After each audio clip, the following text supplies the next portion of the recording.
Okay, so here we are, guys. We are recording. Welcome to the show. As you know, we can have comments. You can comment anywhere in the Tim Kirby Russia hardcore chat, and I will see those messages probably and in all likelihood. And anyways, our topic for today may not sound like it has anything to do with Russia. Oops, glasses off. So there's less shine. A topic that may not sound like it has anything to do with Russia, okay? But it kind of does. And it is Elon Musk and the whole Twitter thing. That Elon Musk is buying out Twitter, and he's going to come in and, in theory, save the world. And to be honest, one reason I kind of want to talk about this topic, I was sort of debating it in my mind. And a lot of people, a lot of you guys out here in the Tim Kirby universe, were giving some really, really good commentary about Elon Musk. Like, it's almost like as if we started some sort of wargaming session where we were like wargaming out how this is going to play out. And it just turned out to be so amazing and interesting that, yeah, why don't we do that here? Why don't we have a chit chat about this whole big Elon Musk thing? I think it is very exciting, but I think it also is important to remember one context. Okay. Why is Elon Musk so famous and so rich? Rich is going to be in quotes because he has a very, very high sort of estimated, value and earnings, but he really hasn't the successes to back that up. Okay. Now, you can watch some videos. To be honest, the series of videos I'd recommend the most would be from hardcore anti-religious Russophobe Thunderfoot. That guy, he does not like Russia. He does not like anything related to religion, but he does a fantastic job of breaking down Elon Musk's misadventures and his corruption, because Mr. Thunderfoot is a scientist, and he is an amazing scientist. And when you do put science and religion in a fight together, science looks pretty good, but you also have to realize that religion is a social science. It's a little bit different. So it's kind of a straw man fight to begin with. But one thing he is it just goes to show, if you guys are familiar with this YouTuber, I don't mean to bash on the guy too much, but like, he's this guy who stands for skepticism, for imperial evidence. And the second the hot phase of the war in Ukraine started, he came out anti-Russia.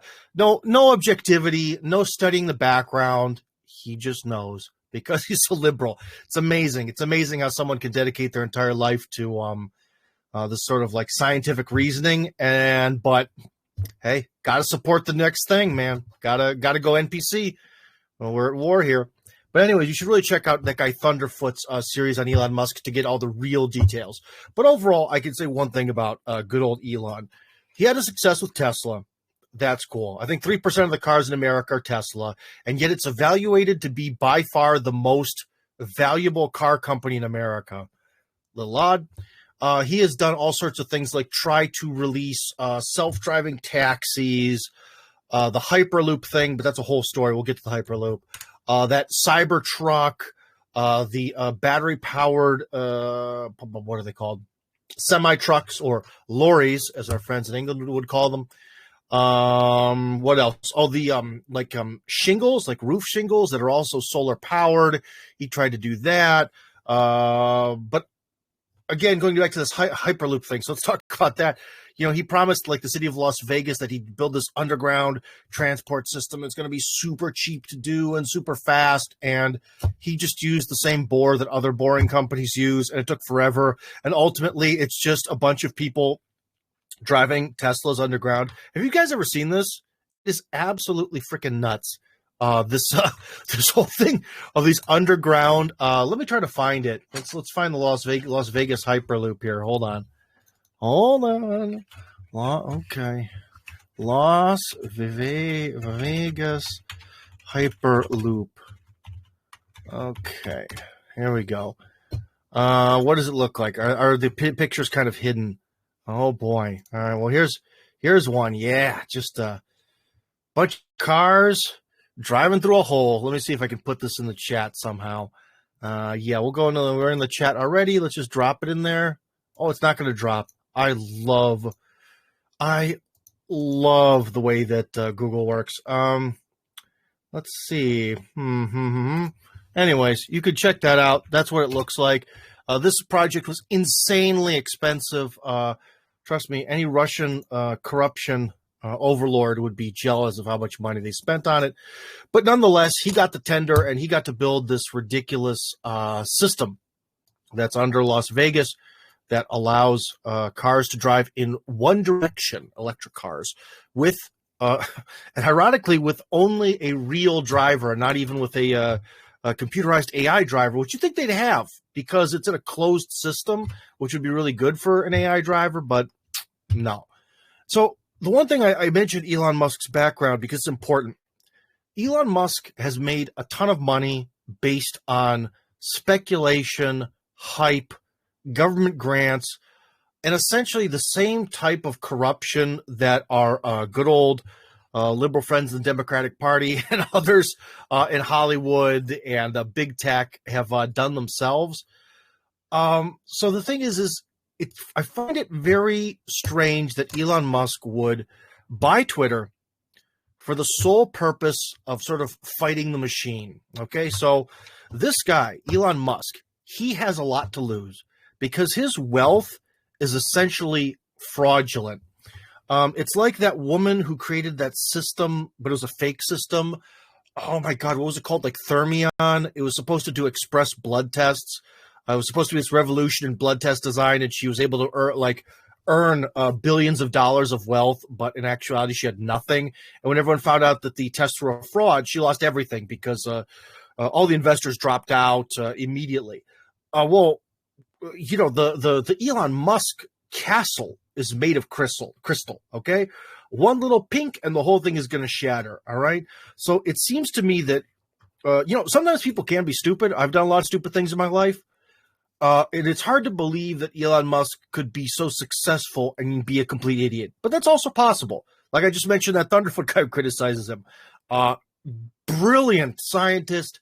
But when it comes to anything related to like history or politics, whatever the Western mainstream narrative is, whatever's on the BBC, that's the God's honest truth. Don't question it. So maybe he is that way. Maybe he is that naive. But let's just take that. We'll take this. Let's look at this. Elon Musk, let's just say he's naive. He's a naive, but ultimately a good guy who just wants to have a lot of free speech on Twitter.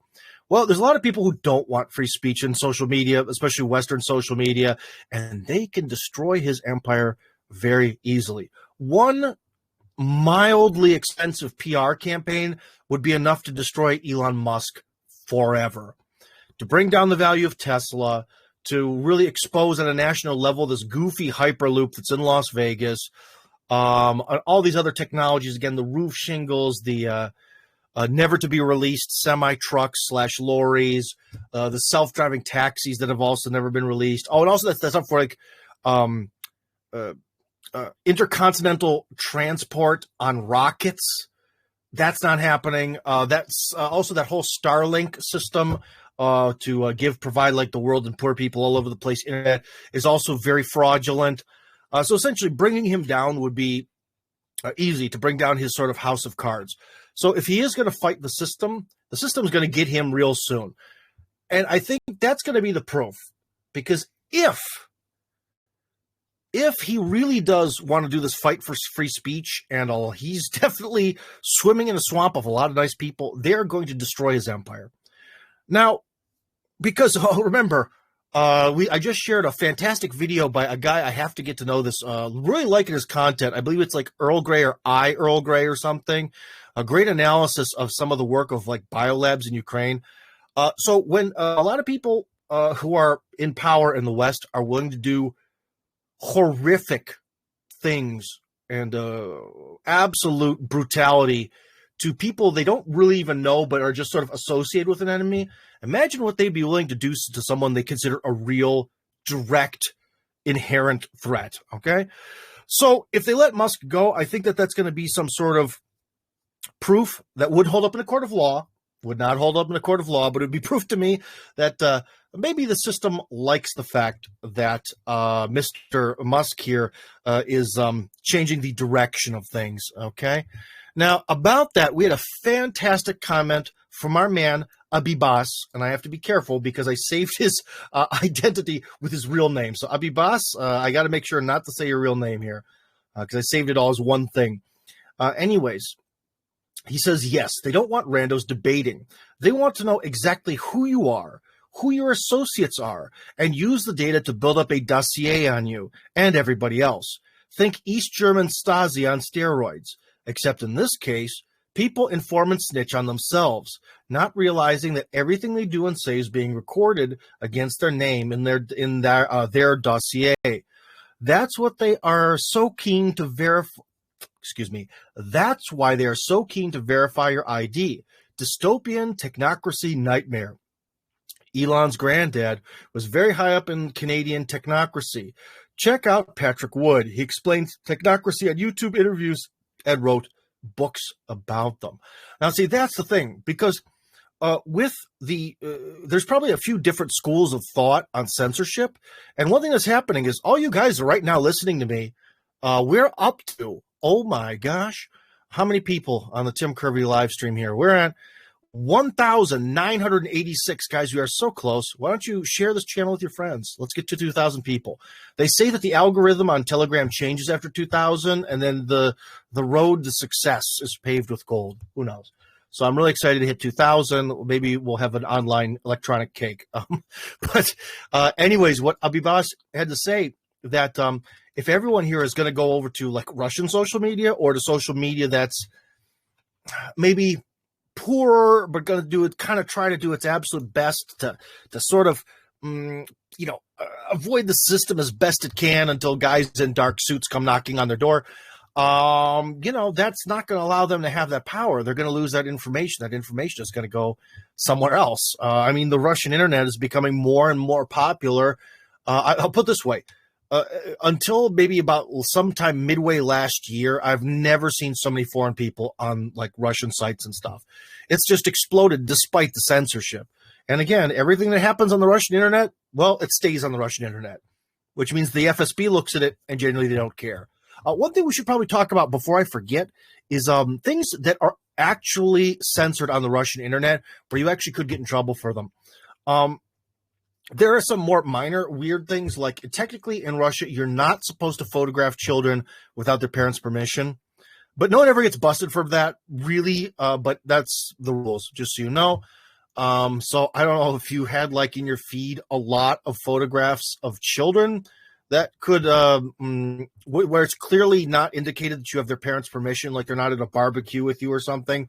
That could get you in trouble. But what really gets a quick reaction are calls to violence.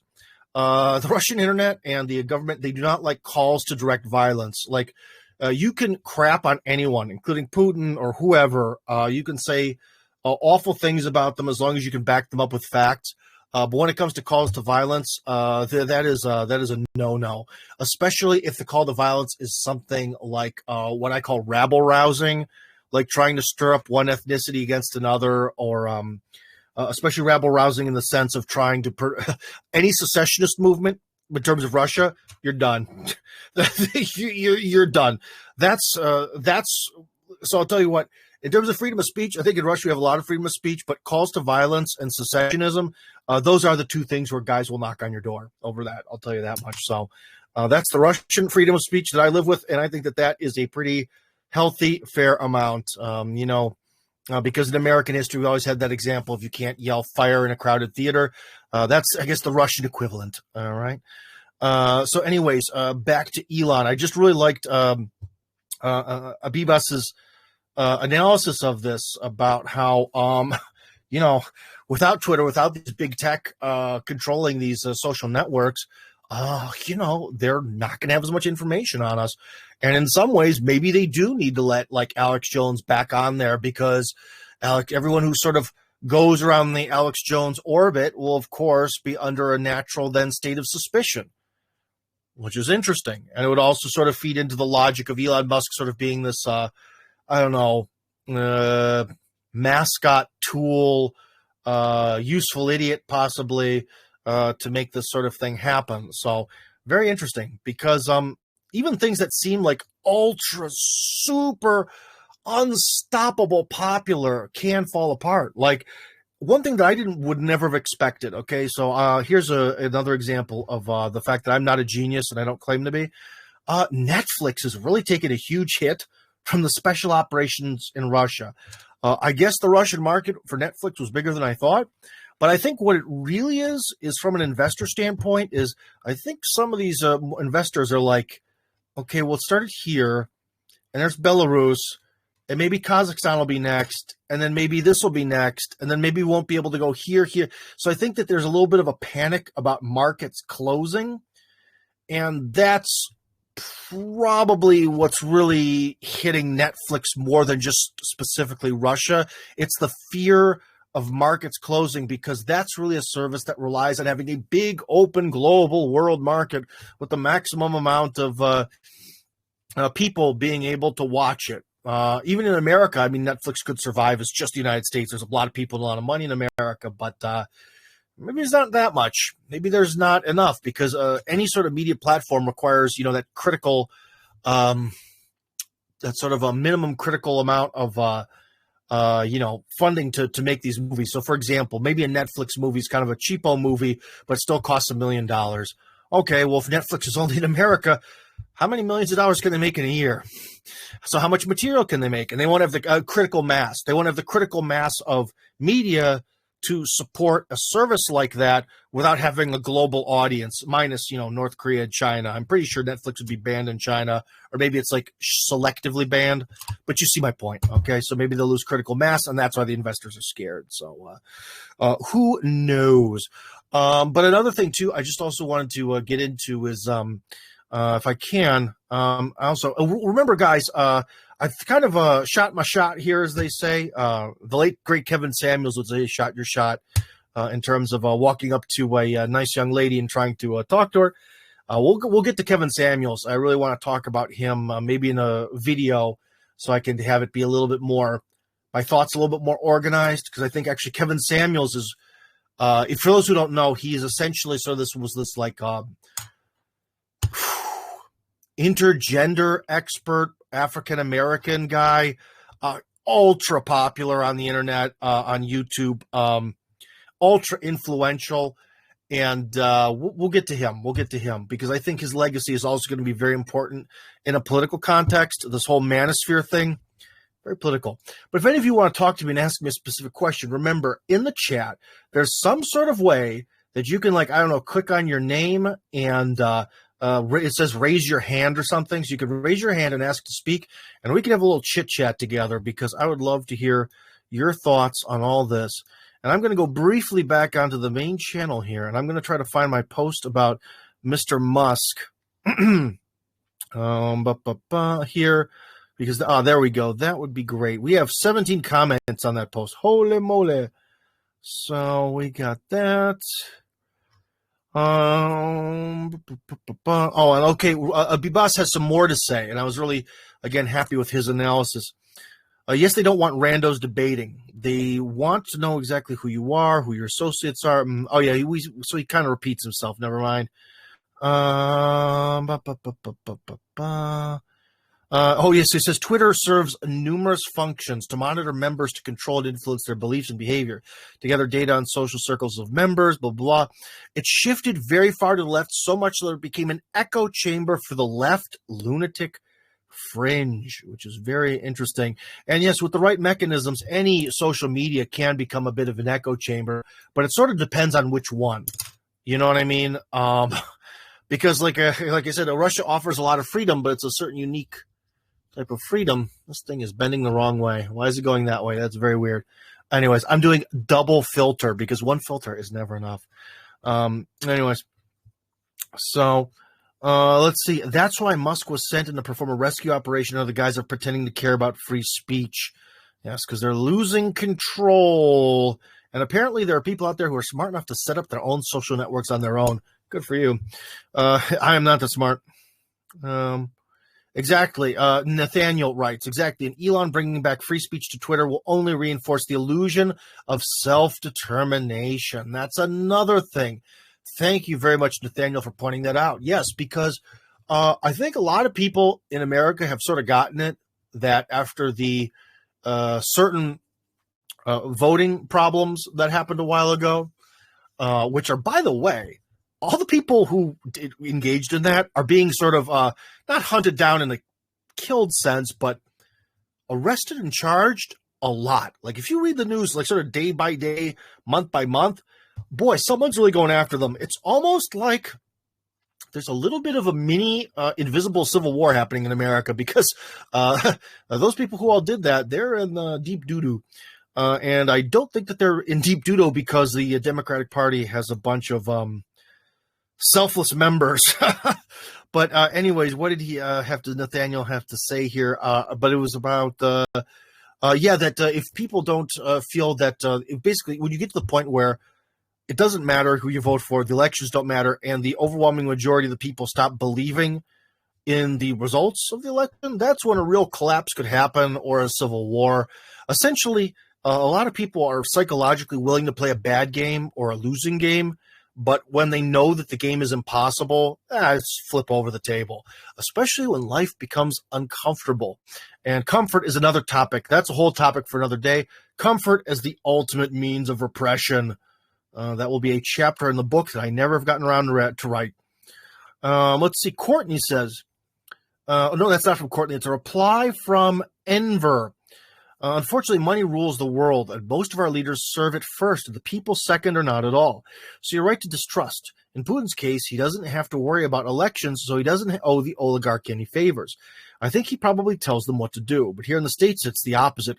Our oligarchs tell the politicians what to do so they can get paid and raise money for their campaigns.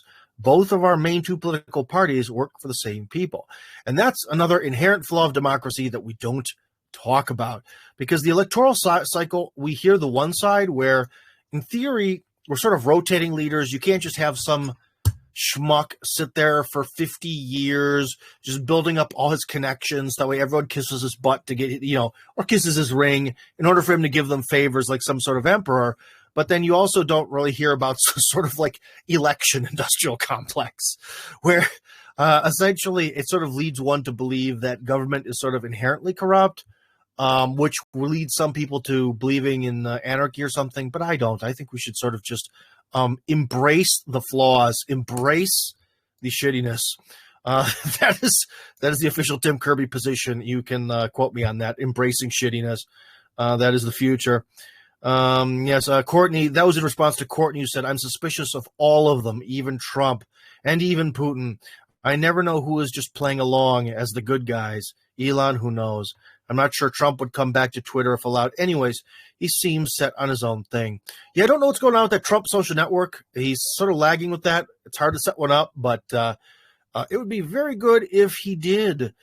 We got some pictures here of other people saying, like Elon, he doesn't, he said this at this time, and he doesn't really believe in free speech. Probably not. When push comes to shove, guys, when push really comes to shove, pretty much everyone actually believes in a limited freedom of speech.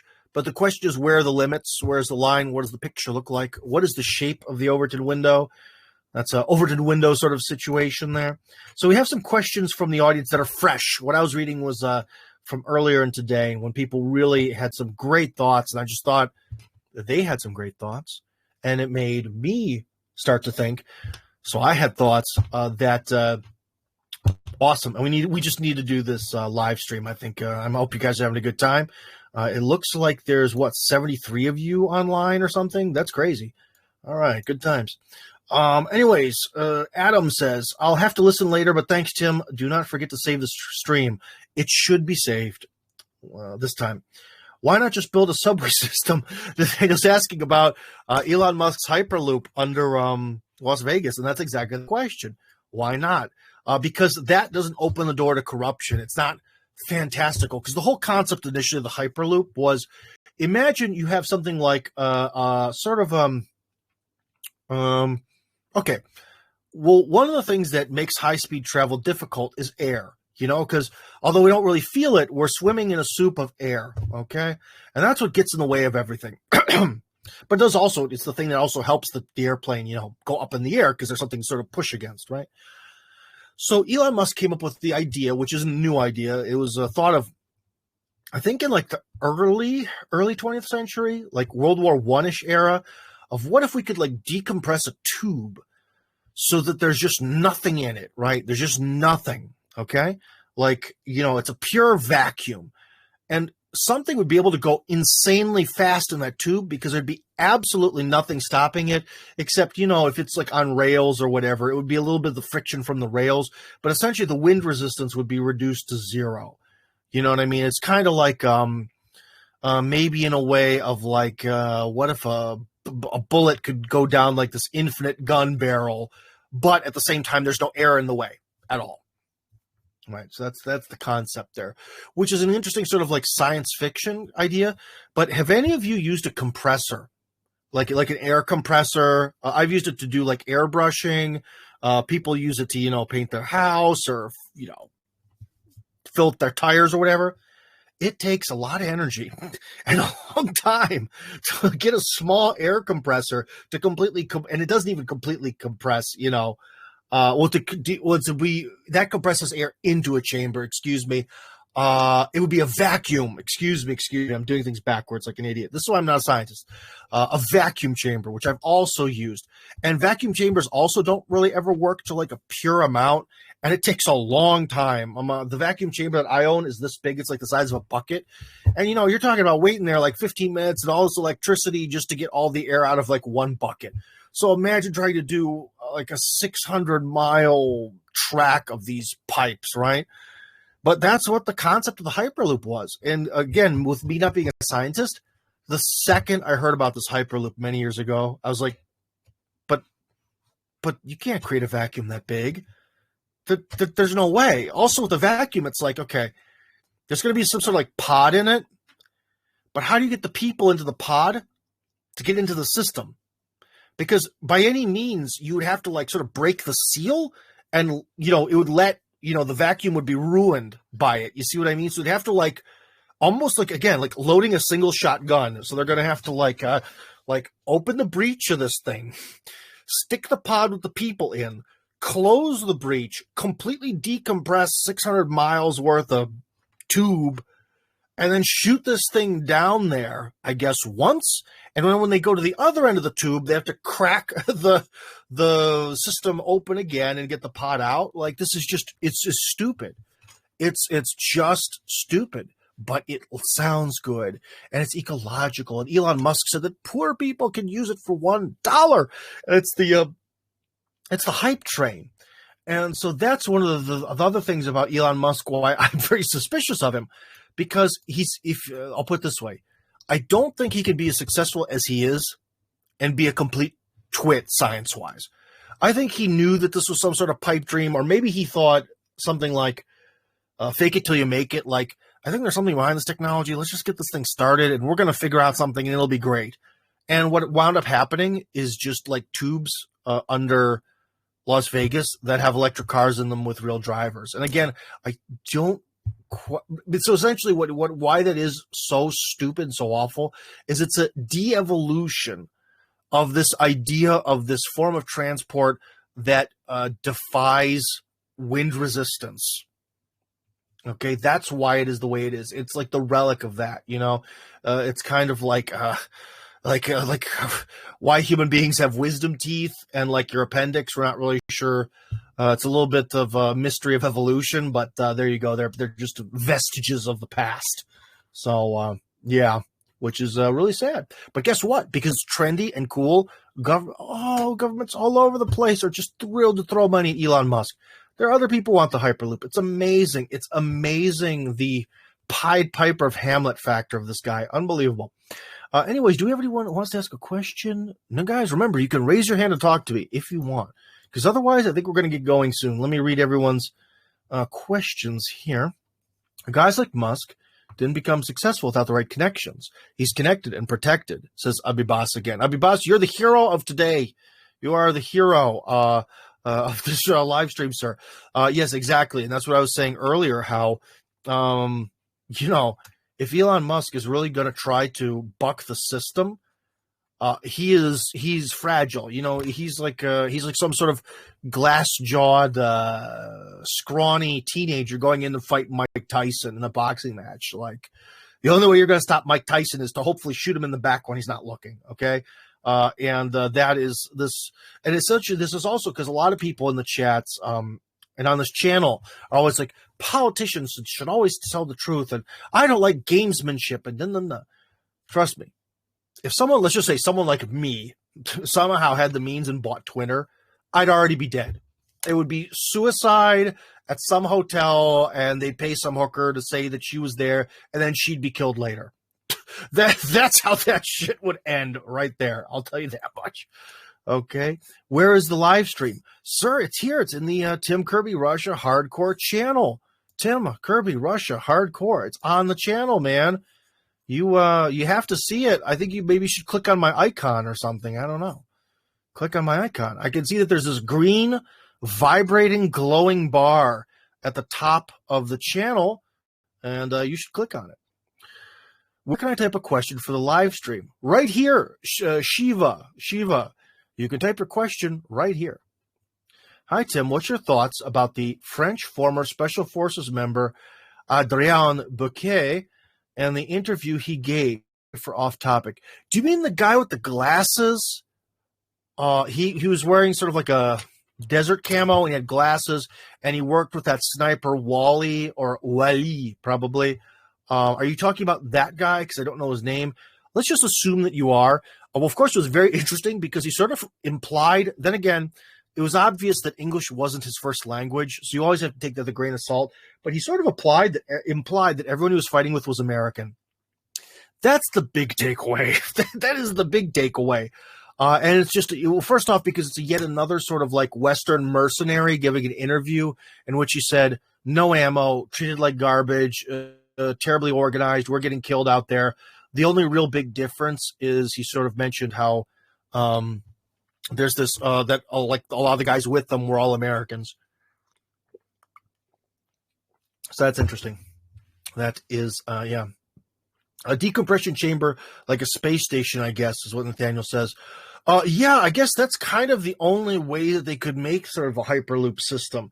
But again, it still sort of would require a lot of compressing and decompressing. You know what I mean? So I guess they have that like the space station, but it's still going to be this very large room. And again, you know, it's sort of like, well, with space, in space, there's a lot of vacuum. And that vacuum is just kind of there, you know, but with this, you're constantly making this vacuum, and you have to keep this insane amount of stuff, you know, perfectly airtight as well. Because remember, let's just say we have a vacuum chamber, the little one I have that's like the size of a bucket. Well, you know, it's strong enough that I've never had it like crack or like, you know, have some kind of horrible accident. But imagine like 600 miles. I keep saying 600 because I think that's the original plan. I could be wrong. Maybe the original plan was something 300 miles from whatever the distance is from LA to San Francisco, which is plenty. Okay. Or maybe it was San Diego to San Francisco. I don't know. It was something in California because California's cool and trendy, and the rest of us in the country are garbage. In his opinion. But the thing about that is, like, I mean, if you get one leak in this sort of vacuum thing, and especially if you think about how much pressure is outside versus how much of a vacuum would be inside that massive chamber, oh, man, I think that it would be horrific, the results of that. I can't really imagine. Again, we would need to hire, like, maybe, are any of you physicists? Do we have any physicists here who could describe what that would look like? But I think it would be a bad time for any people inside the tube or around it. Bad times.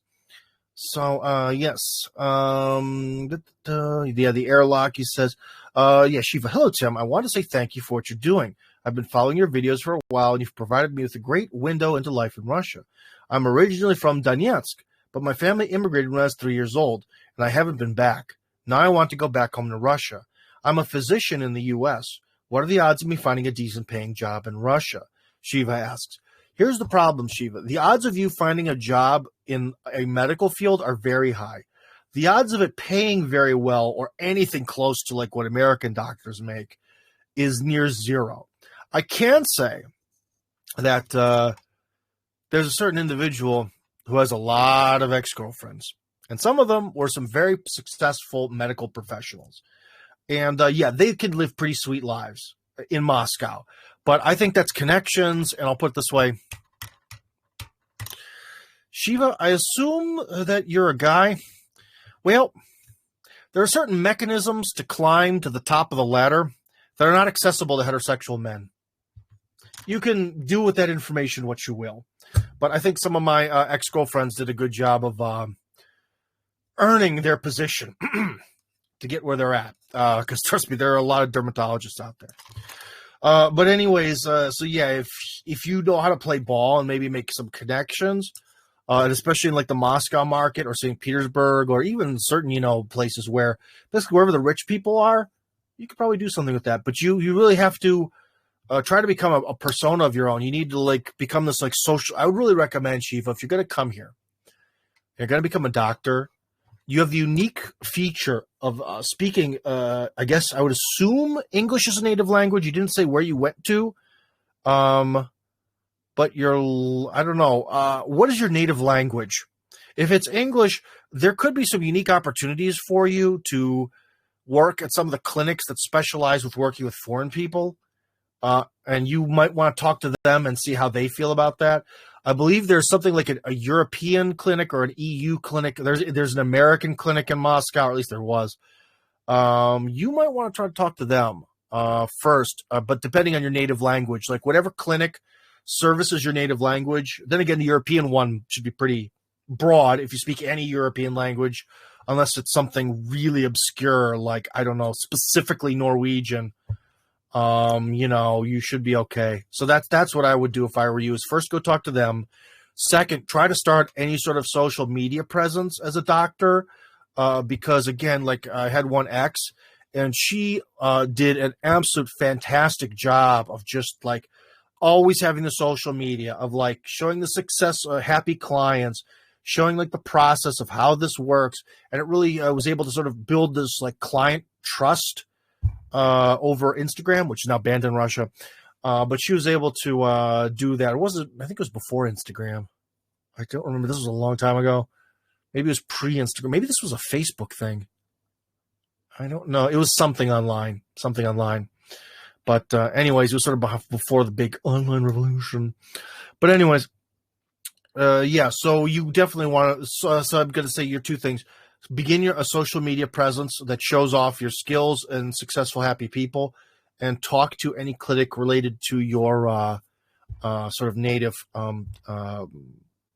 language. If your name is actually Shiva, implying that you now live in India or something, well, that'll be interesting. That'll be maybe a little bit harder. But you say you also then, we were 3 when you left. You probably speak Russian as a native language. It's another plus. I could definitely see one thing is my friend, you probably have if you can speak 2 languages, like you're fully bilingual, that could be a really, really enticing offer to some of those international clinics. Very enticing. Okay, so yeah. Next, big surge. What's the deal with the Wagner Group? People keep bringing it up as a counterargument to Russian denazification. You haven't seen a single image of a Wagner mercenary in Ukraine. That's because they're mostly in Africa. To be honest, I don't understand what the Wagner Group is myself. I guess this is something I'm going to have to research, and I'll be honest with you guys. I don't quite understand the logic of it, because during Medvedev's time, they actually banned all private mercenary groups. They just blanket banned it. They're just like, we're done. We're done with this. We're not going to. I think they're too scared by like Blackwater and all this stuff. They didn't want this sort of getting out of control. So the Wagner thing is somehow with the blessing of the Russian government. So I don't know. We'll have to look into the Wagner Group and how this actually works. Okay. And also, why is it called the Wagner Group, which is a very un-Russian sounding name? Very interesting. So we'll get to that. I can research that pretty quickly. Nathaniel continues. The French guy said that 2 of his friends from Korea were blown to smithereens. Then that must have been a different interview. I'm sorry, Nathaniel. I guess I didn't see it. So not all American, apparently. Or maybe it was the same interview. I don't know. But the big takeaway from that was that he was surrounded by Americans. Maybe his Korean buddies died or whatever. So, I studied physics, but I ain't working on that shit. Good for you, man. Yes, I'm a native English speaker, says Shiva, and my Russian is at an intermediate level. Oh, so your Russian is a native. But you're a native English speaker, so that could be good. Because, well, I'll put it this way. This, guys, we are at the cusp of, I think, Russia is going to change, and the amount of people here who speak English is going to grow. Okay? People are going to leave the West, and not just because of my program. I'm not delusional, but the amount of people who are going to want to be here is going to grow and grow and grow. So one thing is going to happen. Now is the time to strike. If you are some sort of like, we had one person in the American Village who's a former police officer. I think that one thing they may be able to do is when we actually get rolling with this project is I'll try to maybe go talk to the tourist police because they actually are supposed to speak foreign languages. I doubt they can. Or with your case, you could be a doctor and they need it. And I think that a lot of these sort of weird niche professions of needing someone who speaks especially English or other native languages, they're here, but I think they're going to fill up quick. And I think the value of especially English teaching is going to tank. There's just going to be way too much supply to not enough demand, and I think it's just going to tank going down. So that's my kind of predictions about this. So attack now. Attack all you can. Grab that position. Shiva continues. I've been trying to contact all those private clinics in St. Pete's in Moscow, but haven't gotten a reply. You tried emailing people in Russia. Oh, that's a good one. Oh, that's a good one, Shiva. Come on. No one is going to respond. Well, I think we've mentioned this before. Friends, what does Tim say about resumes? Resumes are garbage. They're worthless. They don't exist in Russia. You got to try to schmooze these people. You've got to make calls to them. You gotta, yeah. If you can come to Russia, you got to walk to the door and knock on it and face to face. Resume does nothing. Resume is a lie. They don't work in Russia. It's a lie. It's a falsehood. I'll email and try and call Russian embassies. There's no reason to call the Russian embassies about you getting a job. They're not connected to that in any way. In fact, it'll just anger them. The Russian embassies are not responsible for anything related to you finding work in Russia or whatever. That's all on you. I guess being in the U.S., it's not straightforward to get through to Russia. No, I would say, well, one of the big differences, I actually think it's easier to get in touch with maybe specific people, but organizations in Russia tend not to answer. Whereas in America, you tend to get an answer, but, try getting Tucker Carlson on the telephone. It's not easy. The Russian equivalent, you can. So it's kind of backwards. Now they're saying Wagner is committing war crimes in Ukraine. I don't think these claims are true, though. I don't know. What's their evidence? Putin's from the Daily Beast. Oh, come on. The Daily Beast will just write whatever's put in front of them. So again, it's hard to really confirm or deny that because it comes from such an uncredible source. Russian mercenaries allegedly stormed a hospital and attacked mothers recovering from childbirth on multiple occasions. Okay, well, when there's video evidence of it, how about we wait for that? When there is video evidence, because we live in a world of a lot of video, and it's believable, and the guys doing it don't have Ukrainian accents, then I'll believe it. Abibas says, Wally's pal was another Quebecois. That was a different interview. The Bulk fella is a Frenchman who came back from Ukraine describing how he witnessed torture and other horrors. I guess they're different ones, yeah, so sorry about that. I don't see every interview. 120-something guy I know from Russia is telling me all of his peers are racing to get out of Russia to Eastern Europe, Poland, etc. But he seems to believe a hell of a lot of other Western propaganda, too. And that's why he believes everyone wants to leave. Dude, when you've been here 15 years and you've heard from every person who's 20 years old at the given moment, right? So this is over a process of 15 years. There's always a new set of 20-year-olds. They all believe that. They're all sure that everyone is leaving Russia. The immigration, if you look at the immigration statistics, Russia has a net gain of immigrants, and a lot of them are Russians. Go to the Russian migration, at least in the Moscow region, go to the migration services, look who's standing in line. They're all Russians, mostly.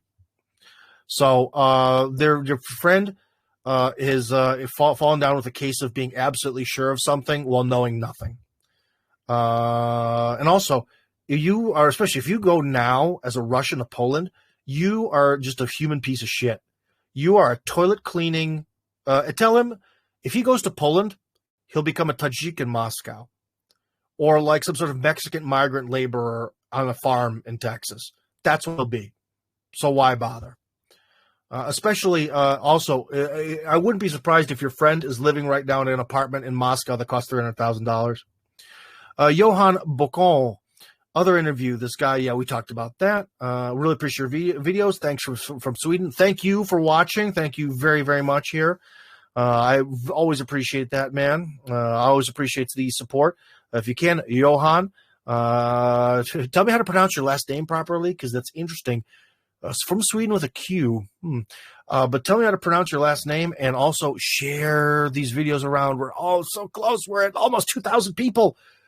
Oh, my God. We gained one person since the live stream started. Whoever you are, we're one closer to the 2,000 threshold. Oh, my gosh. So, yeah, I'm really glad. I'm always appreciated when you guys appreciate the videos. There's going to be more coming up because I have to play American football in St. Petersburg soon, so I got to film something tomorrow. Let's see. Nathaniel's replying to this article about Putin's private army. That article is an allegation from North American source, not Ukraine. Thanks for clarifying. So anyways, what's the prejudice against Tajiks in Moscow? What's wrong with Sogdians? It's not prejudice. It's just that there happens to be a sort of thing where after the Soviet Union broke up, essentially the people who do the absolute worst work as exploitable migrant laborers in Russia are from Tajikistan. And so they've become sort of the stereotype of this person who is this sort of like underclass, exploitable class, sort of like, so it's unfortunate, and it's also one of the problems. This is one of the things that Putin talks about when he talks about the tragedy of the fall of the Soviet Union.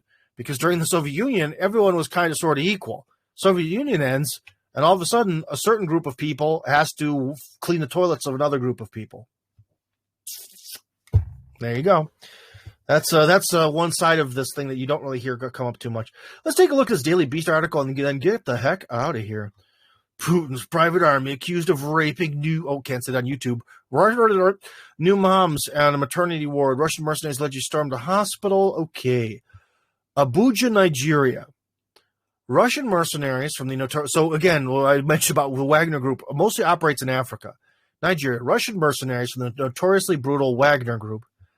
There's a link. Why are they notoriously brutal?